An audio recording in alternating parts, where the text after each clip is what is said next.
very good morning to you, our cherished viewers. You're welcome once again to the Fire Service TV. It's that time of the week where we bring you Safety Matters, a program that seeks to update your mind and educate you on everything that has to do with your safety. I am AD1 Joanna J. I miss you, and it's good to be back on this show. Thank you very much for joining us. And we'll go on a quick commercial break. When we return, we shall introduce to you our guests and the topic for discussion today. Do stay.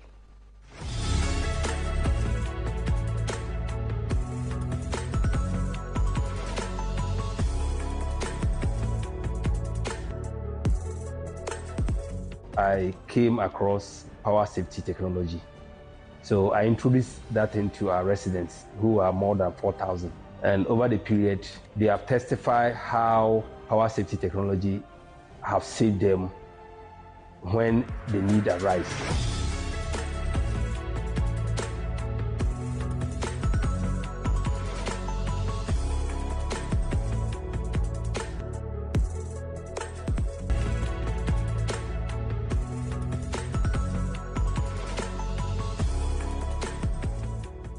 Power safety. Safety is our hallmark.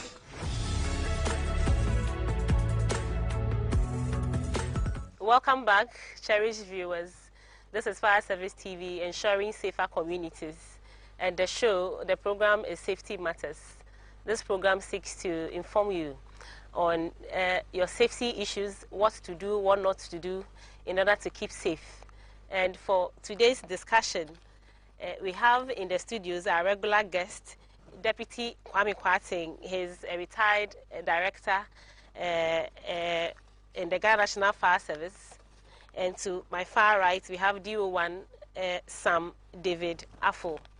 Sir, you are welcome. Thank you. You're also welcome. Thank you, sir. Thank you.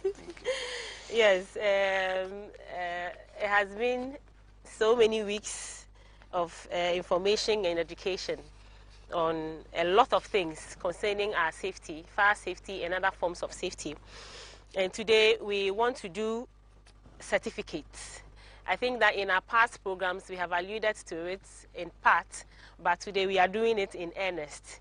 We are making sure that we digest every little thing that has to do with fire certificates. And also this topic is coming back by popular request. I think that people are now getting the understanding about certain things and they are willing to do the right thing. And so they have asked us to come back with this program so that we can explain into detail what a fire certificate is and all the matters concerning it. Now, sir, my first question to you is that what's a fire certificate? Thank you. This will be a generic definition because for the LI, the fire certificate is a document that is given to an occupier or owner of a premise that has met all the requirements that is needed to be that you need to meet before you can issue a fire certificate, and that is issued by the chief fire officer or his representative. And there are various things that he looks, or the inspectors or the review team looks at before the certificate is issued. So it does not go by the school definition that certificate is defined as this, that, but if you meet the requirements under the application, what is the fire certificate to be. But it's a document to certify that the premises is safe in terms of means of escape, that when people leave, there's an emergency, they can safely leave. Then there's a first aid firefighting equipment on the premises that can be used to dose the fire before it gets out of hand and the fire service will come and support. Then there's an early warning and detection systems on it. And all these things are shown on a certificate document to prove that you have those facilities, and then the certificate will be issued to you. Okay, so we can actually draw some similarities between the fire certificate and also the regular school system.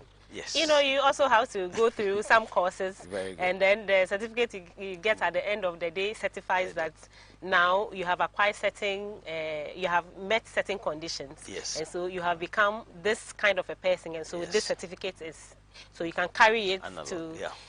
So that's how a fire certificate is. You need to meet certain conditions, Yes. and based on that, you are issued with a paper like that to show everybody that you have met those conditions. Yes. Wow. That's true. Oh. So is the fire certificate the only document that is obtained from fire service? By way of certification, or by way of making the public know that this person is conforming to some kind of safety requirements? Ideally, the fire certificate is the ultimate, but there is a process. If it is an existing building, then you have to submit your documents on drawings to show the three things that I mentioned: means of escape, detection and warning system, and firefighting. If they are satisfied with that particular factor, they will issue the certificate. That is inadequacy. We have a form. You mentioned three things: means of escape. Firefighting, and detection and warning systems. Okay. Then we have the schedules, which we call inadequacy of fire systems. Okay. So they will give you a notice. You've bought the drawings. It doesn't mean that you meet all the conditions, and therefore what the inspector or the team will look at, oh, you have not met this, so they will give you notice adequacy of inadequacy, that your means of escape is not satisfactory. Okay. Let's delve a bit. So it means that you have to meet a list. Yes.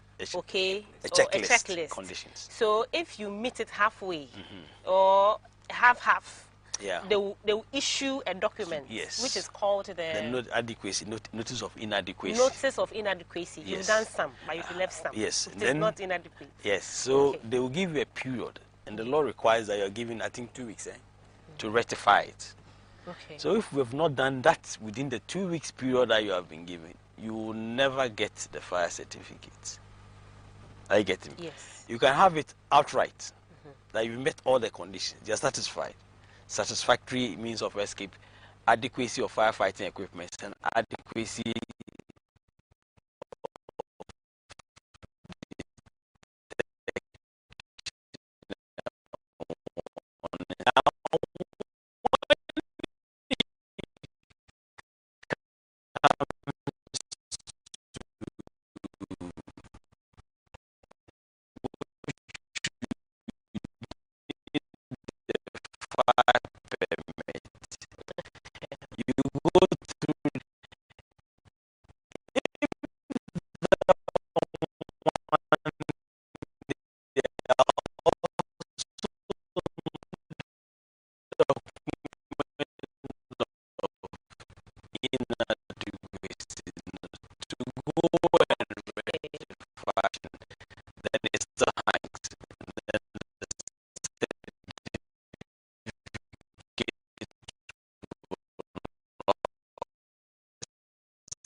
inspection, everything is in place.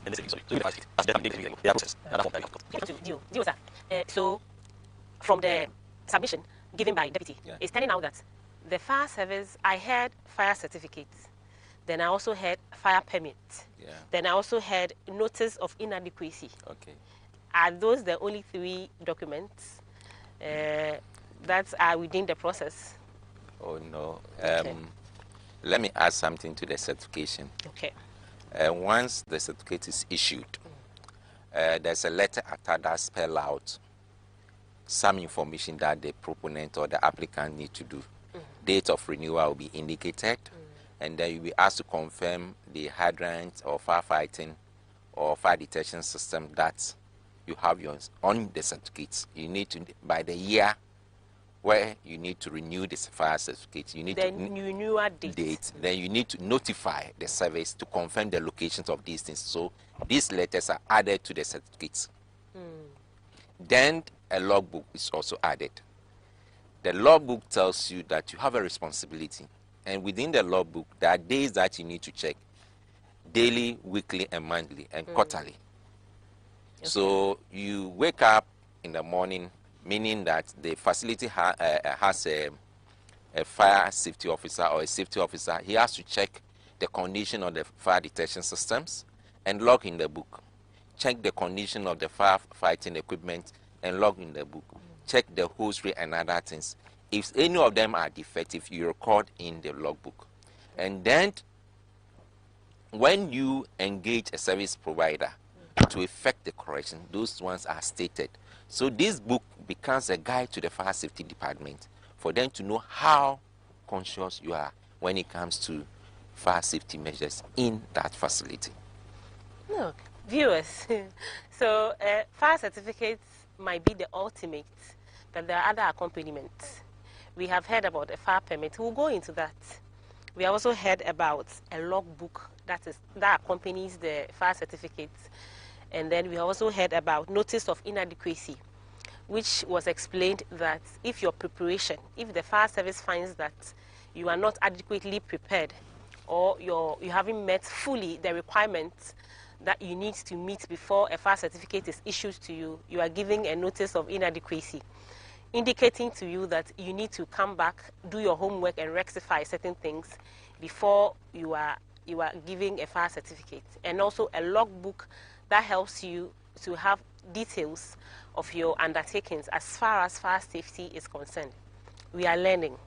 This program is meant for you to know the in and outs of fire safety in order to help yourself, in order to know what to do. So we are happy that you are joining us. Very soon we shall announce the phone lines for you to join us with your questions. Before then, you can join us on Facebook and all social media platforms on GNFS Official with your comments, questions. What don't you understand? What do you want to support us with? What do you want to know? Come out with it. If you've learned anything new on the show, let us know, and then we shall read them all out. Thank you very much for joining us. Now, we have a lot of big words. Yes, so as for a fire certificate, we know that when you meet certain requirements as far as your safety and a particular building is concerned, you are issued this fire certificate. So that one we understand. How about a fire permit? What is it? Fire permit starts when you have a construction or a proposal to do a construction. So it's a conceptual idea that you propose to the fire service that I want to put up this building, and this is the facilities that I want in that particular building to mitigate fire, to mitigate means of escape so people can get out, and then to mitigate that people will not die or will not have any system to understand the fire situation before they go in. So you have this thing as a proposal. It's a conceptual idea. It's an abstract. And therefore you present it to the fire service. And then they look at it, the team reviews it and say they are satisfied with that one. Even before you put up the building? Yes. That is the drawing. They are all concepts.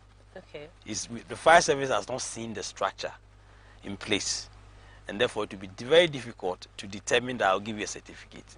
So we'll give you a permit, which we call it approval in principle, based on the documents that you submitted, that they are satisfied with your means of escape, which means of escape, detection and warning system, and then the alarm, firefighting, because that is what will be on the certificate. So they expect that as you draw this document and you construct, you will go strictly to what you have said.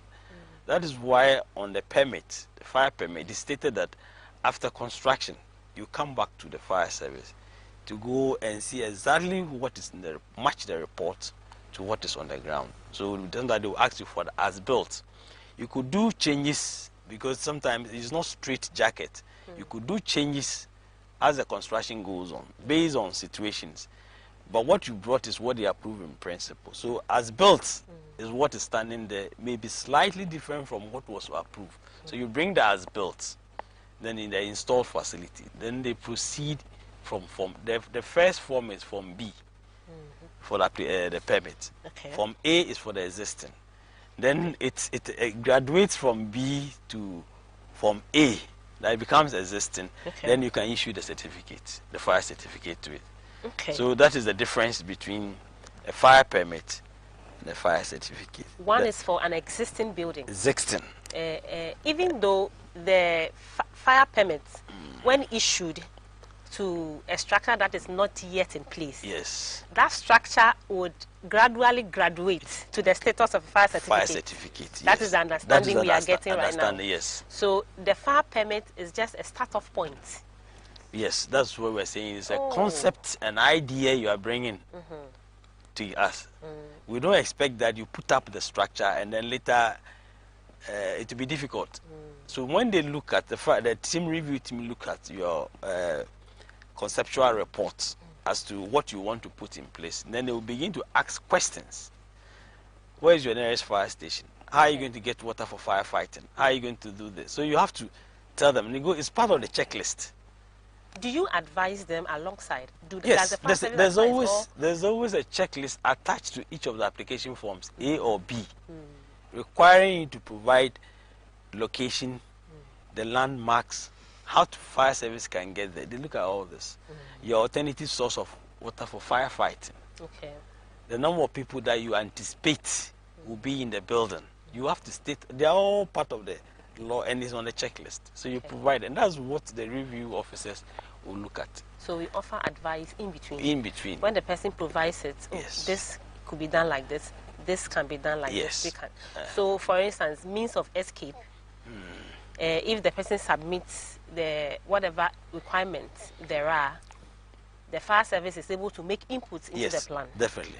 right from the beginning. So then I can say that working with a fire permit or when we have access to the documents from the start of the building, we are able to ensure safety better. Yes.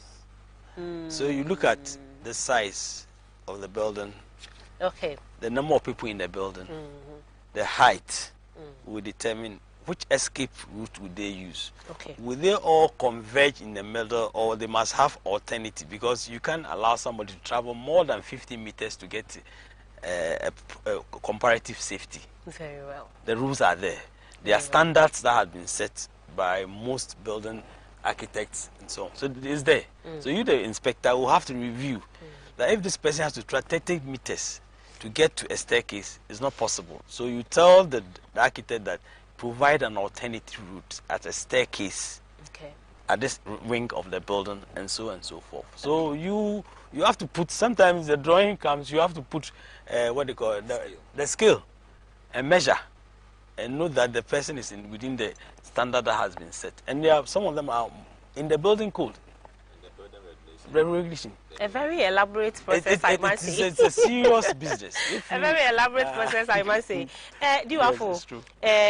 Please, what are the documents? We mentioned requirements. What are the requirements, the documents required? The documents that you require is completed application form B for permit. Let me deal with the permit first, then we'll look at the certificate. Okay. Very well. You need completed application form B. You need a fire report, which we normally call it conceptual reports, and then a fire plan A fire report from who? from the client, Okay. the So applicant. where does the client get this fire report? There are service providers who provide those services. So if you don't have, you follow on the service and they will direct you as well. Oh, okay. So So service providers provide provide those They are fire services. consultants, reports. they are service providers. They do all Okay. this. You see, I'm not cutting off, Yeah. but what should be known is a conceptual report. Different from our normal fire report after investigation. They are different reports. You see, you said we have been using fire report, Fire report, yes. but some of the consult with a conceptual installation report. Okay. You know, the drawing will put what they call symbols. It does not explain anything to you. So this conceptual is more of complementary to explain Explanation to what is there. Okay. Okay. It's what is there. So it's You are also telling- technical. Yes. It's Quite technical. Yes. You tell me you are using a detector in this area. Then you have to state that the detector will be an ionizer optical because of the environment in which I'm putting this detector. That will give you the idea. So you also know that they will experience some form of false alarms. So that conceptual report explains into details The drawing, the what drawings, that has been submitted. Okay. So I'll come back to you. I'll ask you where, how we will get these service providers so that we don't get quack ones to handle our clients, the people we serve. But you have to please continue with the requirements. I mentioned the application form, the completed one, a conceptual report with a fire plan attached. Okay. Then you need to add architectural drawings. Okay. The architectural drawing will give you the height of the structure. It also gives you an idea of the finishes, that is the elevations. So it will give you an idea as to whether it will be glazing, and that is an information to fire service for us to plan. Okay. In pre-planning for firefighting. Okay. If it is glazing, what are the measures that are we putting in place? So the service will look at all those things. Then you need to also add other requirements like no objection letter if the facility is a filling station. Especially, we also look at, let me put it this way, we look at the risk profile of the project. So it is a risk profile of the project that will tell us we should demand letter from EPA, letter from MPA, and other institutions that matters in the permitting process. Okay. So these are the documents that we need. All right. Then let's go to the fire certificate. The fire certificate. The fire certificate, you need the complete application form A. You need a conceptual report, even though the structure is in place. Sorry to cut it. Where do we get this from A, from B? You buy it from the fire service. From the fire service. Accounts department. Very well. So for the amount, I'll leave that one. Oh, it varies. When you come, you know. So you buy those from A, then conceptual reports with the fire plan. In this situation, architectural drawing is not mandatory. If you add it, it's a plus. For a fire certificate, for a fire direct, for an direct. existing building. Yes. Okay. Then, once these documents are submitted, an inspector will be assigned to go to the site with an authorization form to assess the situation. And this document or this form is added to the application before a fire certificate is issued. This document being what? The report authorization. The authorization form is an inspection form. Okay. So an inspector will go to the premises, assess based on pre-view of the report that he has received. Okay. So what it means is that the desk review of those applications. Confirm or deny? Yes. No, the desk review is just for the inspector. For him to have an overview of what the client intend to propose or request for. Okay. Then he goes back to the facility with the checklist or the authorization form. He comes back and then confirm that yes, it is. And then he will recommend. Okay. His recommendation is not final. It is the director of safety or the chief officer who will say, yes, I will issue with the fire certificate. Okay, so a chunk of the work is also based on the inspector. Yes. So the inspector's verdict is so much important to the process. Yes. Wrong verdict, we give certificate to the wrong person. Yes. Okay, that is very clear. You want to add? Yes, I want to add to it, sir. The drawings are demanded because the drawings have the dimensions on them. There's a government-approved review fee, which they must pay to the fire service, and it is based on the floor area.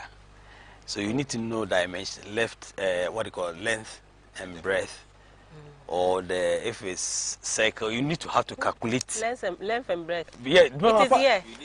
You need the area. Mathematics. It's pure. You must because you must be careful.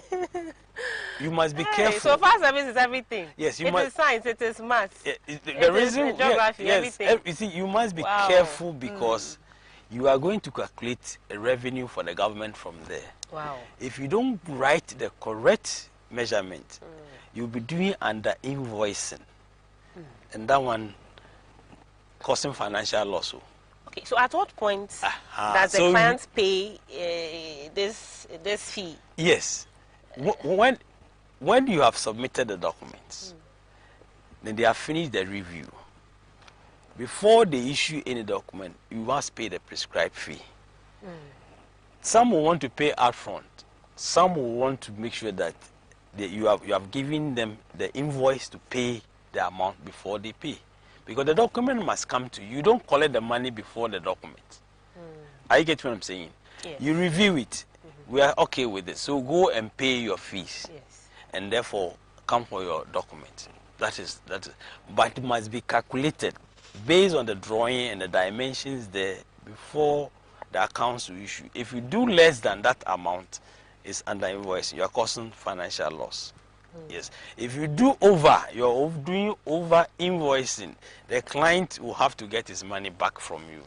And if he gives into consolidated, it's difficult to get that money.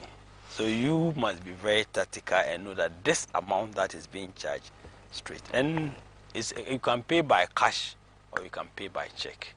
I don't know, maybe now, I don't know whether the service is going in digital now. They've started. So now maybe you might pay online and so on and so forth. But at our time, that was not. It's the inspector who will look at it. So if there's a problem and the auditors come and they said this building should cost this and you charge this, you, the inspector, you have to answer the question. In trouble. You're in trouble under invoice. All right. You see, with the fees, most often the applicant engages the third person, a service provider. So the service provider, because he's to this business, he knows how much to charge. He will do those calculations and add his services to it. So to the client will pay a full amount to cover the official fee and the consultancy fees. So these are the different. Because as we are discussing, one may ask, if we say that fire service, it is as and when you want to render a services, when you pay, the client pay the fees. No, most often what happens is that the service provider ensure that all monies are taken from the client before they come and then do the payment on their behalf. Okay. So the public, we should note, it means that it's important for us to note that when you hire the service of a service provider, he charges the approved, he gets you the approved fee, plus, and then he charges as well. So when you are paying, you are not paying all to government. Yes. You should note the difference. That once you hire the services of somebody who is an expert in that field, something that you cannot do for yourself, he has to charge you some money. And that money is because of the service he is rendering to you or she is rendering to you. We will back with further discussions. When we come back, we'll know who qualifies to apply for a fire certificate. But we'll go on a first commercial break. We shall be right back.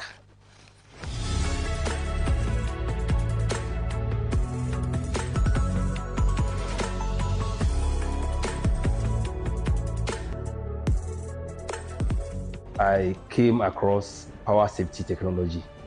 So I introduced that into our residents, who are more than 4,000. And over the period, they have testified how power safety technology have saved them when the need arises.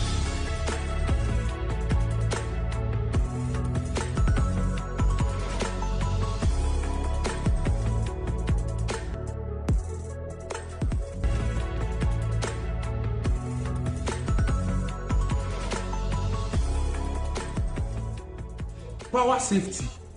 Safety is our hallmark.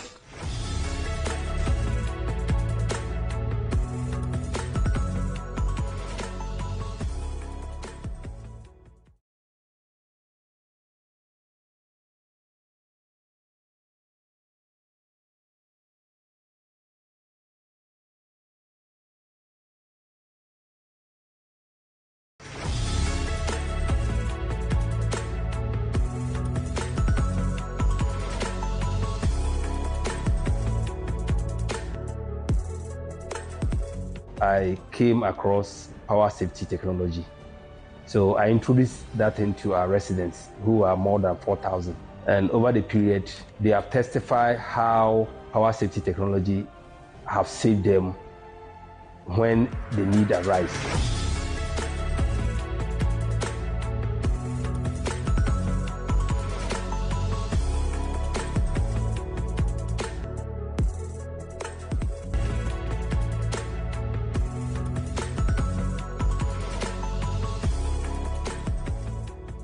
Power safety. Safety is our hallmark.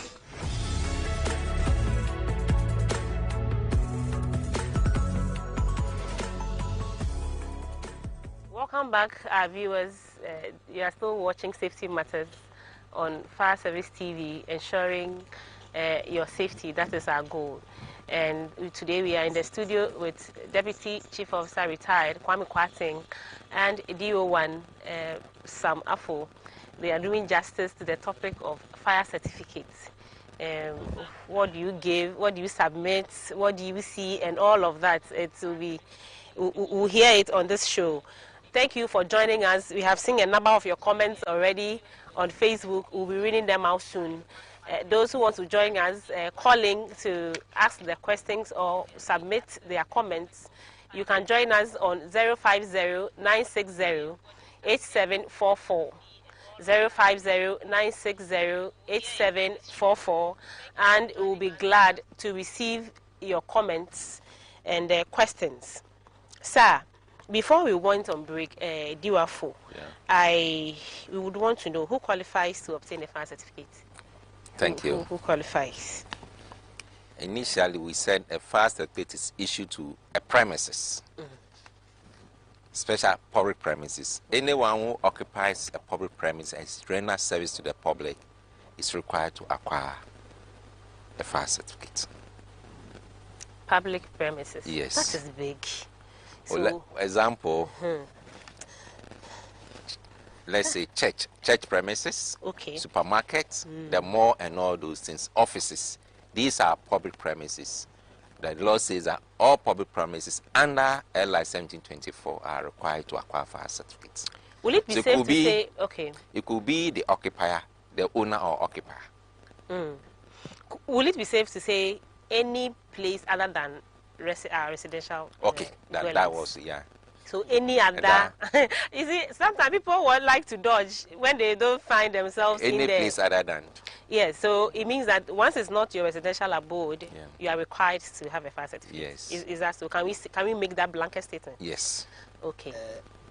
You have a caveat. Any place that you invite members of the public, you require a fire certificate. Anybody who renders services to the public?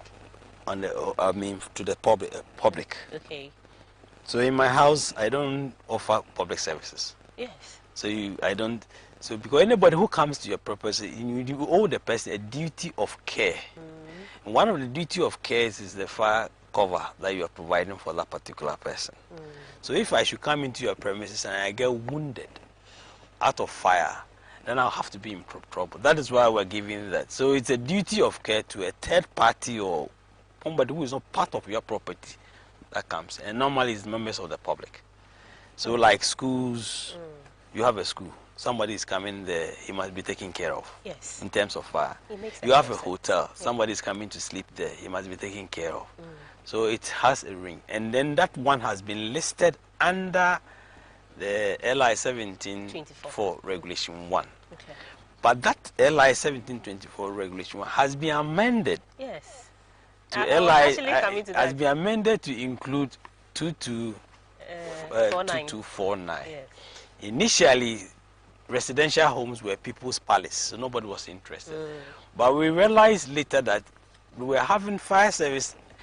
I stand for correction. In my time, we're having more domestic homes than the Even now, the records are clear. Statistics are clear. That we have a lot more fires in our homes. Domestic fires are more. They are always on the rise. So there was an initiative with a private partner to go into what we call the Dumija project. Yes. And that was to move into the domestic homes and do service to them. And one of the services that was that the fire service was going to partner a private person. And then that person will supply extinguishers and detectors, which will be given free in homes. Free? Free is in the law. That sounds good, though. It is, free, yes, at least an extinguisher and a carbon dioxide. But that system will have to be maintained yearly.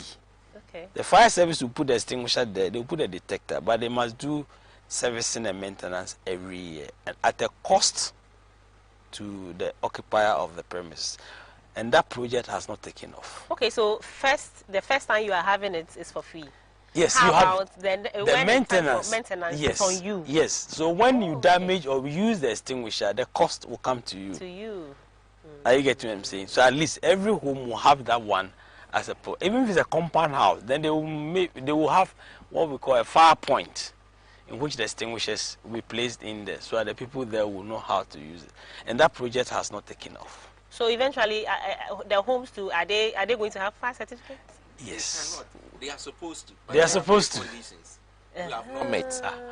So when we kickstart in earnest yes. this if it new work, LI, yes, or this amendment, yes, then it means that they can are also covered. they are be covered. like, They are also covered by certificates. Oh. So that is it. So fire service has a responsibility I see. The challenge is, how do you supply the detectors? How do you You supply can the smoke extinguish. extinguishers? Well, you mentioned Private public, partnership. yes. Yes, I quite remember in 2017, this one was budgeted, the fire service on the Dumja project, but the funds never came, and the project didn't take off.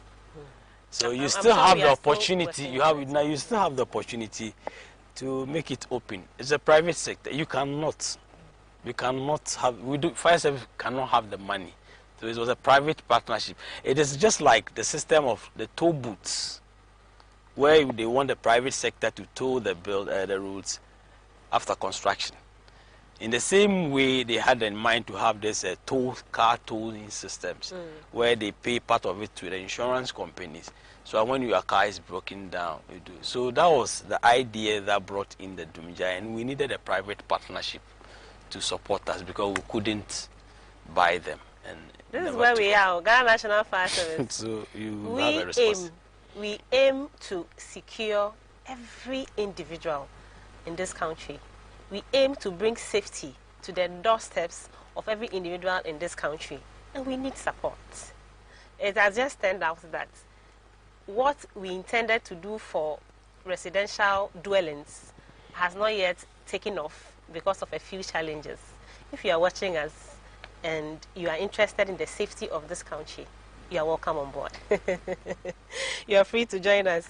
And we have a lot of people joining us on Facebook, so I'll read some of the comments, after which we'll continue with the program. GNFS, you're doing a good job, and we are learning a lot of things we didn't know before. But please, when will GNFS forms be out? Yes, thank you very much for doing the listening and the watching. Our forms will be out. What you should know is that when our forms are out, it will be published in the dailies. But for the time being, please beware of scammers, because there are lots of them on Facebook and all other social media platforms, taking money from people and promising them things they can't do for you. So please watch out for our forms in the Daily Graphic. If you need any confirmation, it should be in the papers, Daily Graphic, Ghanaian Times. Those are the major papers, and also our official social media platforms will publish it. So until you have this indication from these sources, please do not give money to anybody. The person is a scammer. They will take your money and spend it, and you will see them. So let's beware. So somebody says, Princess Swazi says, welcome back, my madam. Stay blessed. Thank you very much. Godi Anand says, well done, Team Media. Thank you very much. Isaac Foley said, lovely. We are happy you can join us. Then Safe House Initiative says, there are some story buildings or commercial structures without escape routes. It is quite worrying. This comment we have taken note of, and if you have any such, if you know of any such, you can report to the Ghana National Fire Service, and we shall move in to do what is right. It is our aim to ensure that everyone is safe in this country. Now, Suleiman Abbas said, I have MTN. Oh, please. That's not what we need. We want you to learn safety. Nimate says, God bless GNFS, good initiative. Then we have Albert Amponsa saying, I think our safety laws are good, but the fire service must be empowered to take offenders on it will help the public to do the right thing,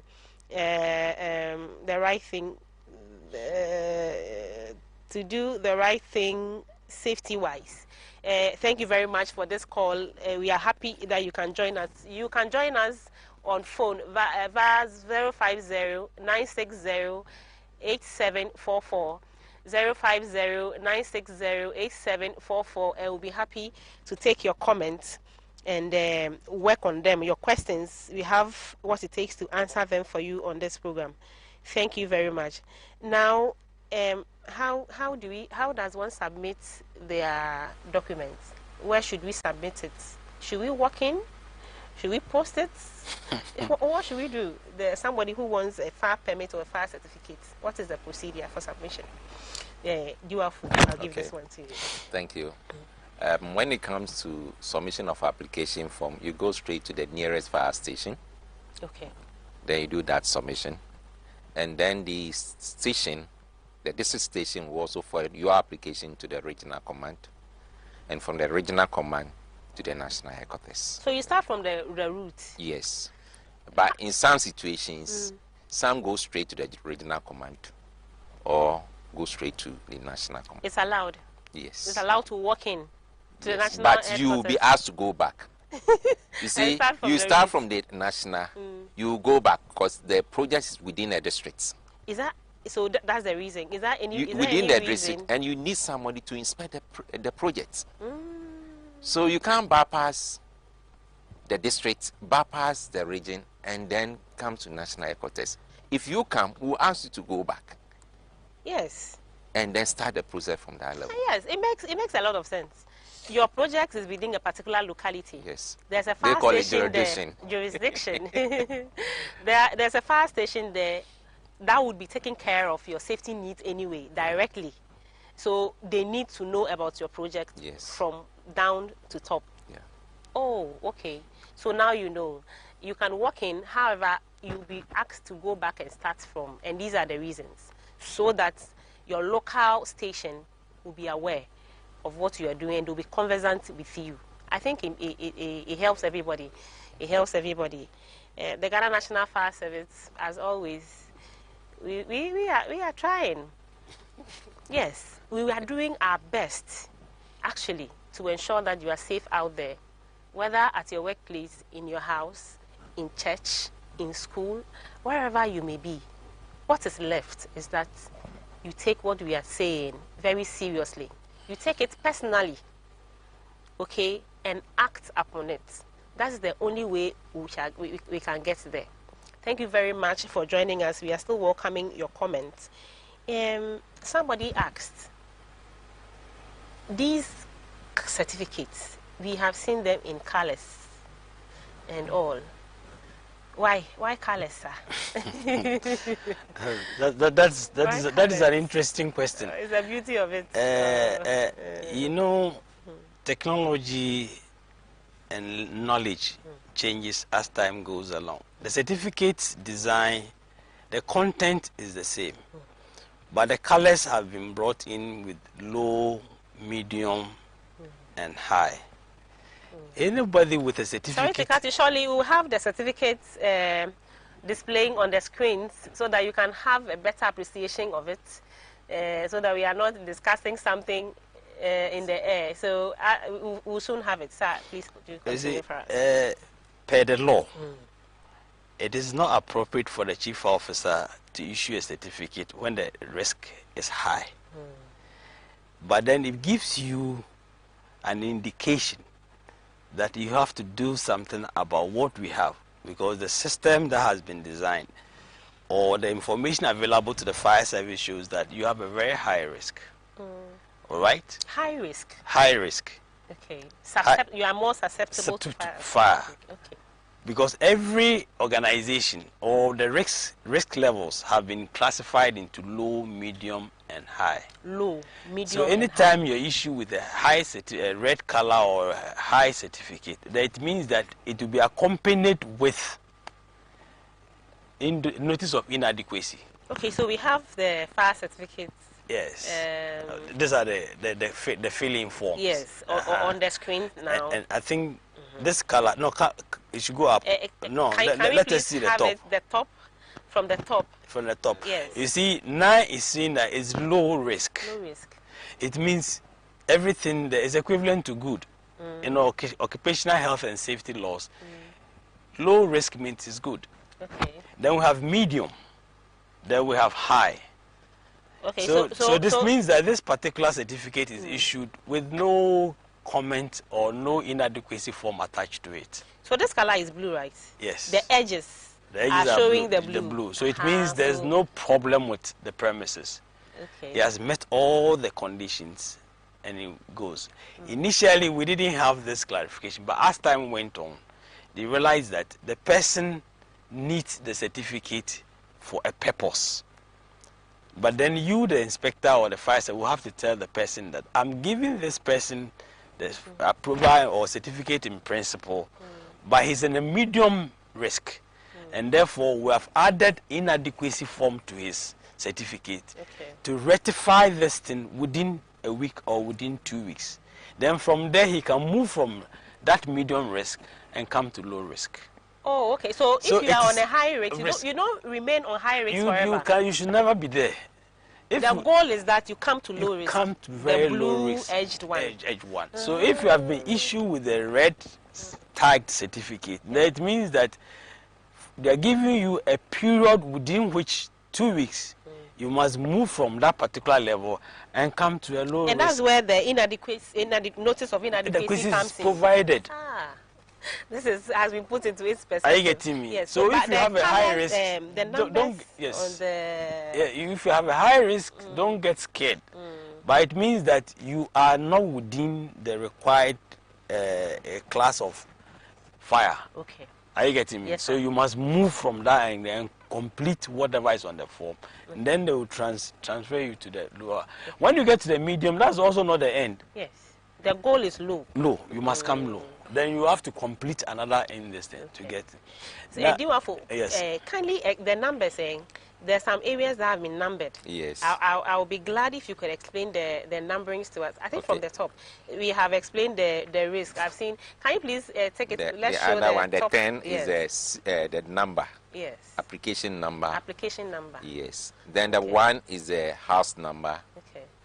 Then the 2, the use of the premises. Okay. The use of the premises. Yes. What the premises is used for. Yes, as office. Has been used with. Okay. All right. Then the 3 is means of escape. And the 3, you'll be looking at means of escape at general. You'll be looking at doors. Let me explain that you have A, B, C, D. So A, B, C, D. A will be exit. Then you have the number of exits you indicate. Okay. Meaning you have to count these things on the fire plan. Okay. And also go to site and confirm. Okay.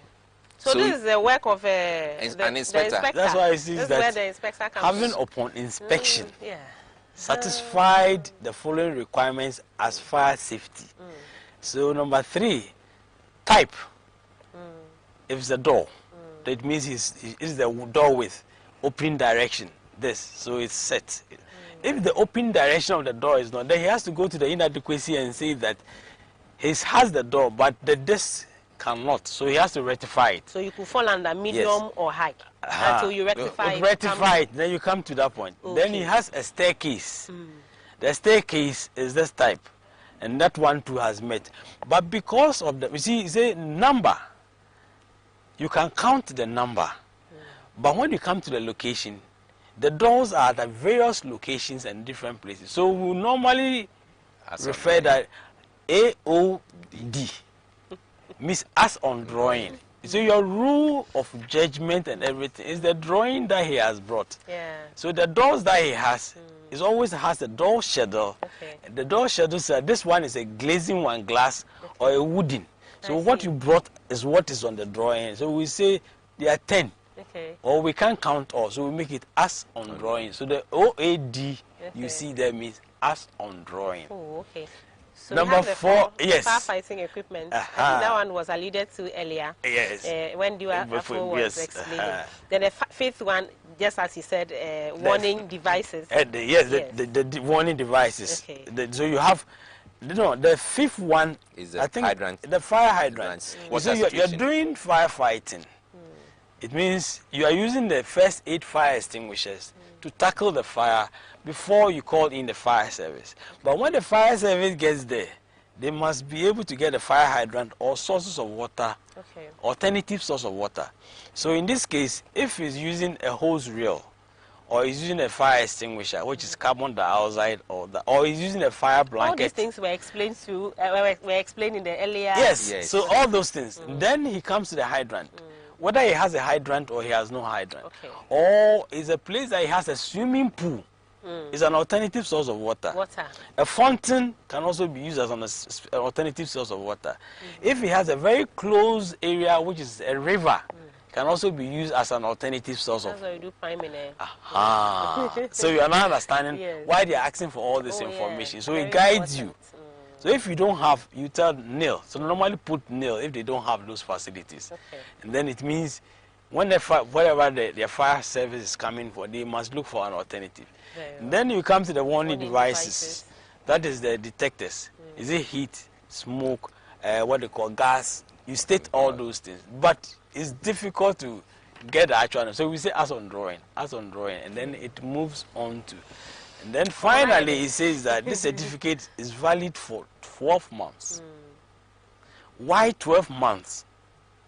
Because there's a possibility that you can change the use of the place. After 1 year. After one year. Or you can decide to do the arrangements of the place. Can also change within a year. You can do a facelift. You can also do the finishes. And all these alterations that you are going to do, you need to get approval from the chief officer. I have, like your studio, your chairs are arranged this way.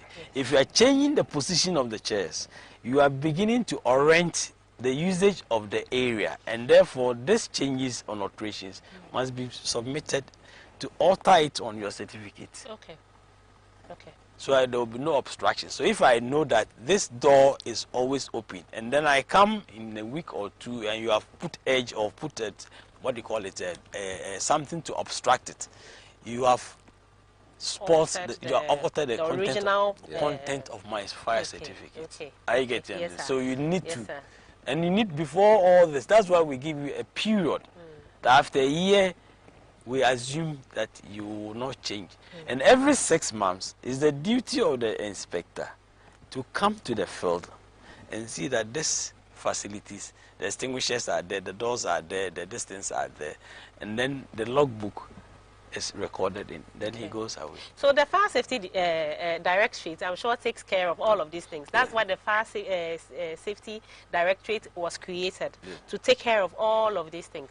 So if you are at home and you are wondering, no Uncle Dumja, Uncle Dumja, what is she doing in the office? Please, let's begin to understand these things, that it is not about firefighting. We told you long ago, when we were starting this program, that we had moved. We saw that firefighting cannot be the only occupation of the firefighter. And so LI 1724 gave us a wider scope to ensure safety by doing certain things. And these things we have told you on this program. And this is where we are at the moment. We have understood that there will be a team of fire officers who would carry out this review. It has been very, very, very... we don't even want to close. Myself, I'm learning so much too, but all too soon we are coming to the end of the show. I think they should add more hours to our show for us so that we can explain things because the time ends. But I want to be very grateful to you, as always, for appearing on this show and sharing your knowledge, your vast and then very rich knowledge with us and the public on fire safety. Please, sir, can you please give us your last words? I want to say and put on record that firefighting or fire safety issues are very interesting. They go by laws and regulations, and whoever is in that department must do a lot of reading to understand, because the Ghanaian, as we know, the public is now becoming a matter of litigants. most of us. So you don't go and say anything, and because he will ask you the reason and the rationale, and if he doesn't understand, he will put questions to you. So you must understand and have the knowledge in the fire safety. Yes, sir. But we want the public to buy into whatever we're doing now to keep them safe, their companies and their investment, and the same life. We do not want to hear people dying out of fire. It's not the best. Beautiful. Please add your comments. Mine will be brief, but let me make a comment briefly on the date of the fire certificate. Most often people think that once the certificate is issued, the date on it will lapse in December. No, ours is the 1 year. So the 12 months takes effect from the date that it was issued. Okay. Then the following month, the following year, it will be renewed. Okay. On this note, I would like to encourage our viewers and then other listeners that fire safety is a shared responsibility, and for that matter, they should try their best to engage fire service. We are there to serve them. We are their servants. They should use us accordingly. Thank you. Thank you very much, sir. Thank you, Deputy. Thank you, Dio, for appearing on the show and sharing your knowledge with us. It has been Safety Matters here on Fire Service TV, and we come your way every Tuesday at 10 a.m. to share with you our knowledge on fire safety, what you should do, what you shouldn't do. We are grateful to you, those who were able to join us on Facebook and on other social media platforms. We were not able to read all your comments, but we promise that in our subsequent programs, we shall read all your comments and we shall answer them accordingly.